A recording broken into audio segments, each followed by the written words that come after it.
Sophie, when this podcast comes out, I'm going to be feeling kind of insecure, a little bit embarrassed. Are people going to judge me for it? What is that feeling that I'm feeling? Imposter syndrome. I feel like that doesn't perfectly describe it though. Okay, then how do I describe it, Sophie? I'm Leah. And I'm Sophie. And this is Overthinking Underachieving. I got it that time. Can we get a real definition? Thanks for asking, Leah. Imposter syndrome is when someone feels like they don't deserve their achievements and they feel like a fraud.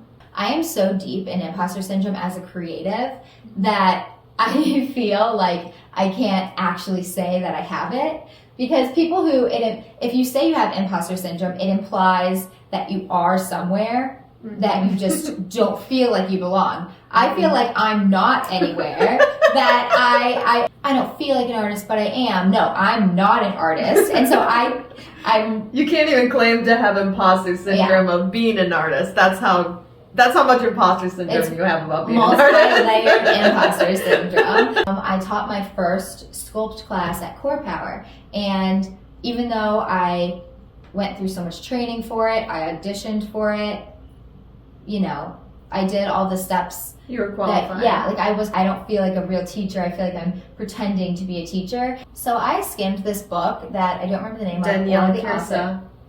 You're right. And she Creative interviews, block. yes, and she interviews famous artists that still have this imposter syndrome. They struggle to call themselves an artist. They seem to be able to get past it enough to be professional artists. And Sophie clearly has, we're never going to surpass it, right? But she has found a way to fight that imposter syndrome. How can I be like you, Sophie? I think that you're assuming that people are so much further than they really are, both internally and externally. Or that people are just naturally the way that you want to be, and because it's not natural for you, you judge yourself. Yeah. So when someone has not done the work to heal their insecurities, like their deep insecurities, they are going to constantly be judging themselves, judging others, projecting onto others, interpreting everything through this lens. The way that you can work through this and stop having insecurities be your worldview, essentially, is to question your insecurities down to the core, down to the roots. What does that mean if I'm embarrassed? What does that mean about me? It means that I didn't do a good job and people didn't like what I did. Okay, well, what does it mean for someone to think you did a bad job and not like what you did? That I'm not good at this, and it means that others don't like me. Okay, well, what does it mean for other people to not like you? It means that I'm unlikable. Once you have that self-awareness, you can use that to make the changes that you want to see in your life. That's what I did. Following that formula has really helped me. No one cares about you. They only care about themselves. Yep. And it's unfortunate, but no one's judging what you're wearing because they're thinking about what they're wearing. And then I think, well, Leah, you judge what other people wear. And it's well, maybe you should stop doing that then. Yeah, and the reason I judge what other people are wearing is because I'm insecure. We're all here. We're all human. We're all trying to experiment with the things that we like and the things that make us happy. What else is the point of life? And so if you're in a situation where you're scrolling on Instagram and you're this person's trying to do this, that's so weird. And it's are you jealous that you haven't explored the things that you're interested in? Or are you interested in that same thing too, and you're just scared that if you try to post about it on Instagram, this is just an example, that you'll do what you're doing to that person? You're the one judging them. Yeah. You think, you think people are going to judge you? That's because you're judging other people. You're creating your own problem. You are the problem. This is an extremely vulnerable thing for me to just say. My thanks. When I was younger, my brother, I don't understand where it came from, but he just has confidence. Like, I wanna say something like he has too much confidence, or meh, meh, meh. But it's just like, no, it's not true. My brother's very talented and he has a lot of confidence, and he found out what it was that he wanted to do early on, and which is rare. He was like so young, and I, you know, for whatever reason, I mean, I know a lot of things that I want to do. I just don't do them because I am having these insecure emotions that we've been talking about this entire time. I found the need to pull my brother down in a way that probably, I mean, I know that my brother was very, very affected by me not being a positive support for him when he was younger. In fact, I can remember he had some fashion show, and I don't remember if I didn't go on purpose or if I made plans on purpose so I couldn't go, but my whole family went. It was like a huge deal, and I don't know, I mean, now him and I have completely gotten over that. I'm very supportive of him now. He's like my favorite person.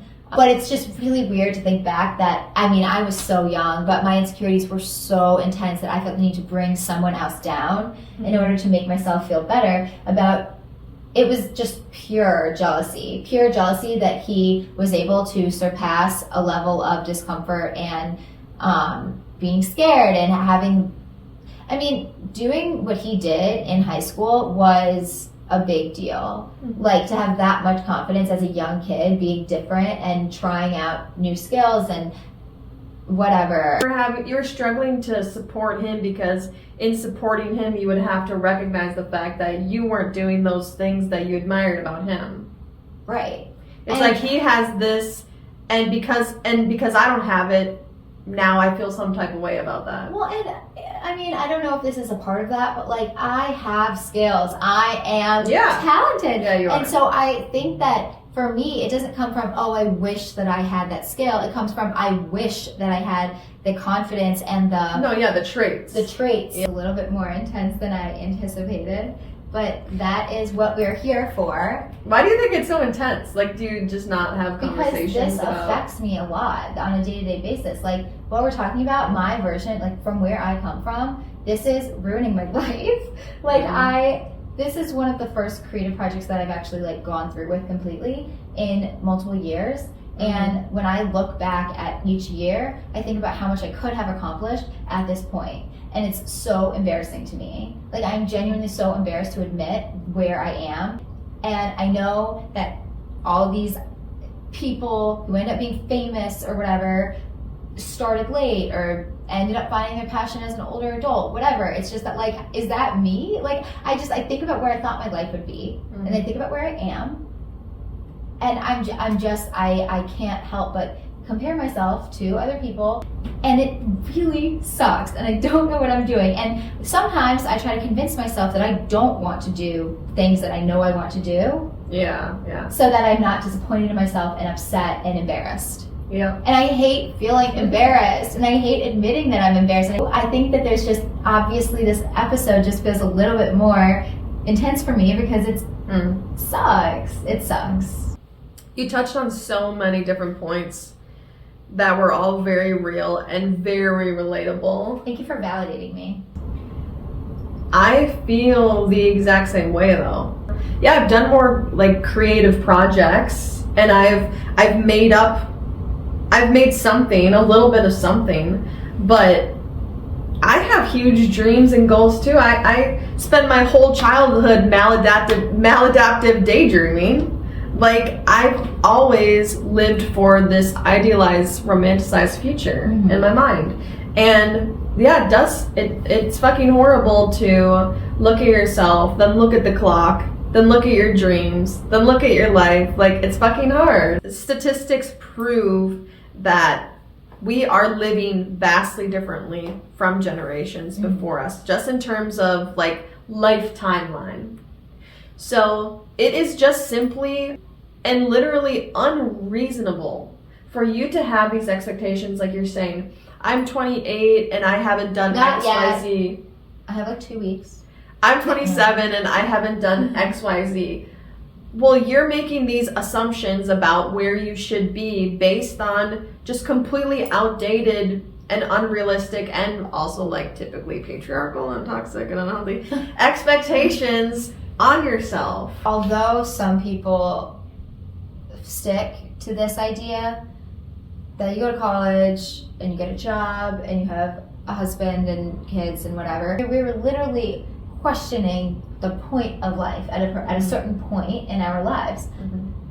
When you are there, why are you putting yourself in a box of what other people are doing? Do what you need to do to be a happy person. Like, you gotta stick through this life. You gotta figure out a way to make it work for you. So if the timeline that other people do isn't the vibe for you, and we're not, again, this isn't like a new idea. There are people in our parents' generation who decided they didn't want to get married. They didn't want to have kids. They just wanted to travel. They just wanted to do what made them happy. Right. And so it's not like this completely I think that we're lucky that in this generation it is a little bit more mainstream and not completely looked down upon. You're not going to get, ostracized. Right. As a human, because you decide to do certain things that are off the mainstream path. Why? Because I have such a problem with time management. And that is one of the biggest things for me is I have this idea for a specific project and I'm like, oh, I'm going to do that tomorrow, and then it's like the next day, and then it's the next day. And months have gone by where I have all these like screenshotted ideas and mood boards and bullshit and to-do lists in my journal of like, okay, I'm gonna get this done, and it's like been months. It's been multiple months, and there are projects around my house, around whatever, that I just haven't got around to. There's certain people that I want. This is so embarrassing. There are certain people that I want to connect with for an idea, and I mean, an example is you, and I like don't just do it then. Like I'm like, oh, I'm gonna reach out to them later, or like I'm gonna. But you did do it with you. I did. I think I need to take this into consideration right now. Yeah. Actually, because this is a creative project, a creative endeavor.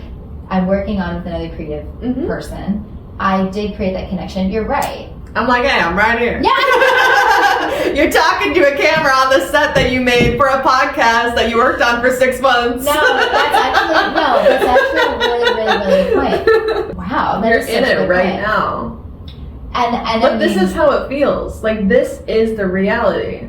Like, feeling like, I mean, I would not call this setup janky, but like, we romanticize things so much.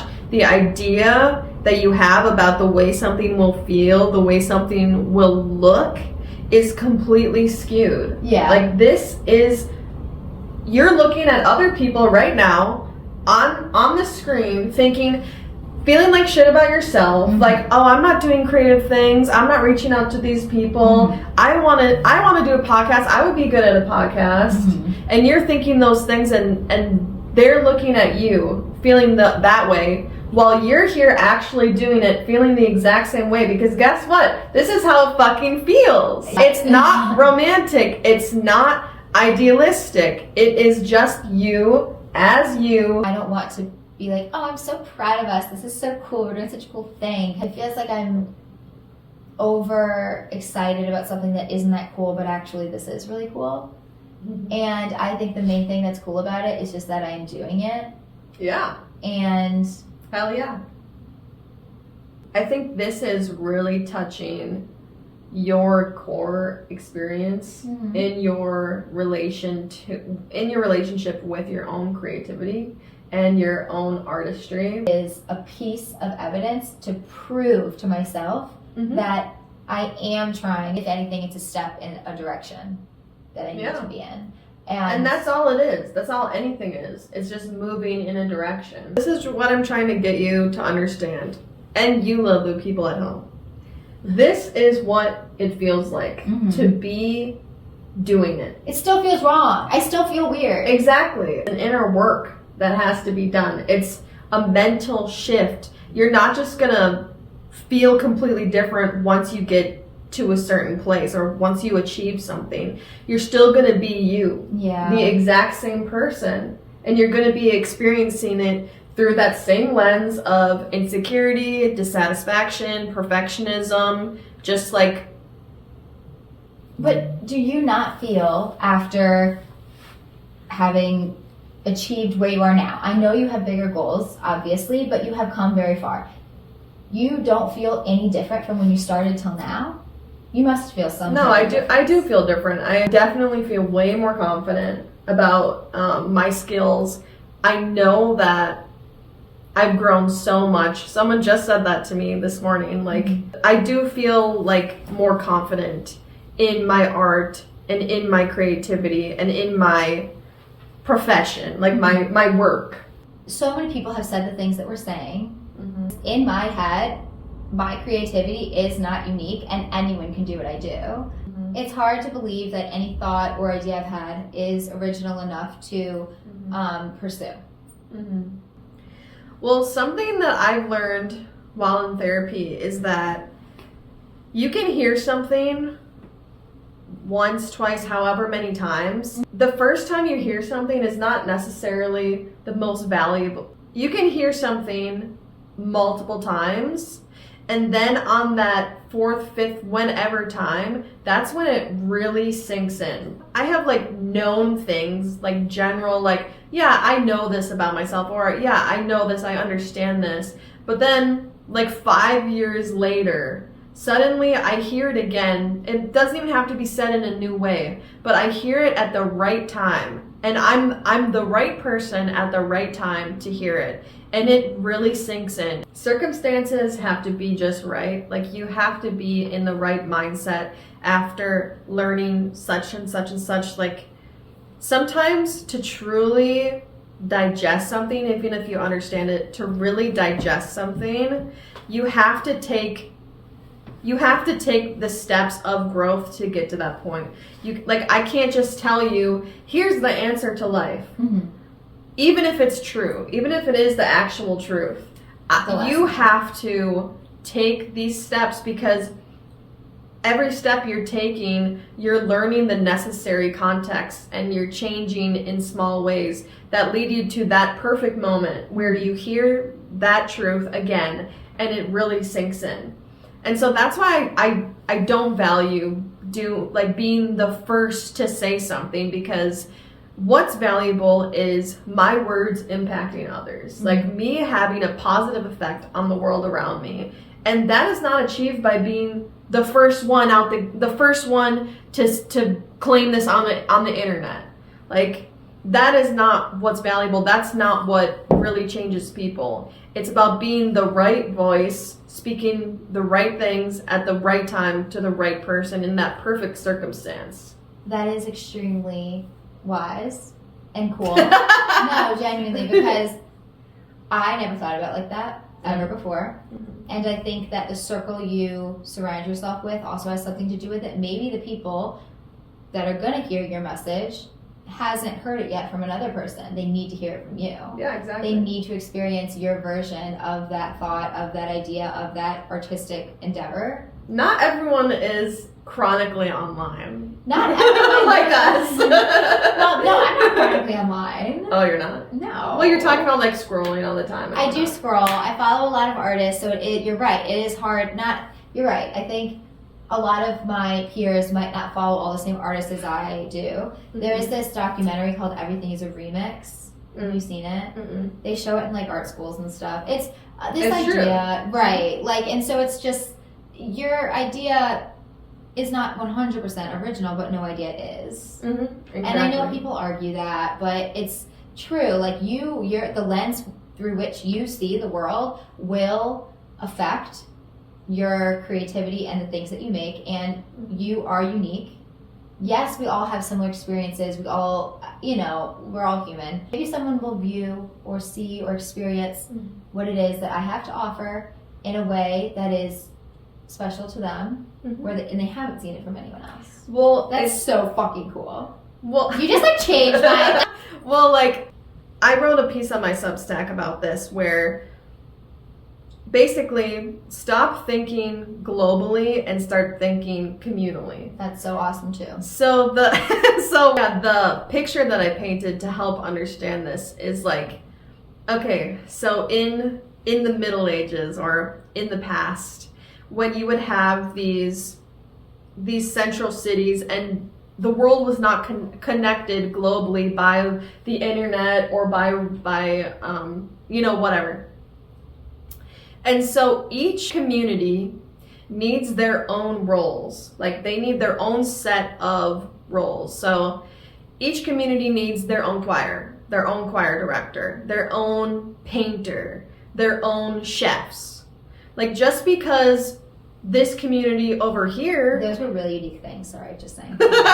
just because over here in this community, they also have amazing singers, they have amazing painters, they have amazing chefs, does not take away these people doing the same thing in this community, because it's about being that voice, that person to these people in this community. No, that's so good. I hope that just blew your mind the way that it blew my mind. No, because that's so interesting. We have our own set of people that we're speaking to right now that are watching these videos. Like this is my community, the people that I'm speaking to right now. Right. Like I don't need to be saying the most original things. I just need to have passion about something and then express it. And then the people in my community, the people that are in my vicinity, they're impacted by that. So I don't even remember how that sort of visual came to me, but I guess I was just thinking about like, who am I speaking to? These people who are they hearing from? Like they're not hearing the same voices that I'm hearing, and just becoming more communal minded rather than global minded. And then I thought about like specifically the picture that I have in my mind is like, a hilly, like the Middle Ages, and it's like hilly, and here's like a little like walled-in castled city, and here's a little walled-in castle city, and like they all have all their own shit going on, and they all have like duplicates of everybody, and it absolutely does not diminish the value of anyone participating so awesome. In those places, in those spaces. Like their art is just as valuable. That's very cool advice. Disconnecting your like ego from your art can be really helpful with dealing with all these different types of mental struggles and like cognitive barriers, basically. In ancient Greece, they actually believed that creativity was a spirit, and they called it the genius. So like that's where creative genius comes from. So I didn't know. This spirit, the genius, would randomly inhabit someone, and that's how they describe inspiration, and they believed it was divine inspiration. And so a spirit would fill them, and they would feel inspired, and they would create a masterpiece, and then the spirit would leave. And that's how they would explain inspiration and blocks. It's talking about the ego and talking about like where art comes from. This is a really healthy mindset when thinking about creativity, because it disconnects your ego from your output and from your art. So sometimes I find myself creating, and it's even like while I'm doing it, I'm like, should I be taking videos of this for my process? So that I can process. No, internalized content creation. And like creating this thing, I started to kind of take some process videos of it, and then I was just like, this is stopping me from fully immersing myself in creating this. Yeah. It's taking longer. It's so important that you are at least also, in addition to making art that is for no one but yourself, that you are not only thinking about your creativity and your artistry in terms of putting it out into a marketplace. When I think about this mentality, I think about like singing in the shower. Like when you are singing in the shower, you are just singing because it feels good and it's fun and you want to, and you just are. You're not trying to get a record deal when you're singing in the shower. That's just a completely like authentic expression of yourself. And I think that having that mentality as well is so important and can be a really healthy shift You can No. tell. Start the Oh, what are we doing? Okay. I'm Leah and I'm Sophie, and this has been Underachieving. I'm Leah. And I'm Sophie. This This has been Overthinking Underachieving. Underachieving.